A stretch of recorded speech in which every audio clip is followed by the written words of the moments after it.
ಯಾರ್ಲಾ ನೀನು? ನನ್ನ ಮಗ ಕೃಷ್ಣದನ್ರಿ. ಈ ಜನ್ಮದಾಗ ನಿಮ್ ಋಣ ತೀರ್ಸಂಗಿಲ್ರಿ ಅಪ್ಪರ. ಚಲೋ ಓದ್ಬೇಕು. ಆತಾತು ಮ್ಯಾಲ ಜಿಡಿ ಜಿಡಿ ಮಳೆ ಬರ್ಲಿಕ್ಕತ್ತದೆ. ಬಸ್ಸಿಗೆ ಟೈಮ್ ಆಗ್ತದೆ. ನಮ್ಮ ಹಾಸ್ಟೆಲ್ ತುಂಬಾ ಸ್ಟ್ರಿಕ್ಟು.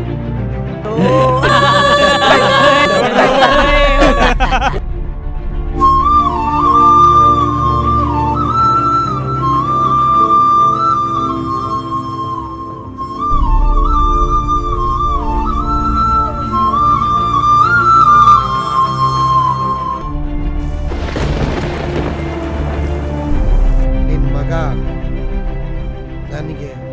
ನಿನಗೆ ಭಾರಿ ಮೋಸ ಮಾಡ್ಬಿಟ್ಟ ಕೊಡ. ನನ್ ಮಗ ಅಂತೋನಲ್ರಿ, ಅವನು ಪರೀಕ್ಷೆ ಬರ್ದಾನ್ರಿ. ಊರ್ ತುಂಬಾ ಸಾಲ ಮಾಡ್ಕೊಂಡ್ವಿ. ಲೇ ದನ ಕಾಯೋನೆ, ಎಲ್ಲಿದ್ಯಾ ನೀನು? ಪಪ್ಪ ಸತ್ರನೇ ಹೋಗಿಲ್ಲ. ನನ್ನ ಹೆಂಗ ನೋಡ್ಕೊತೀಯ ನೀನು? ರಾಜನಾಥ್ ರಾಥೋಡ್.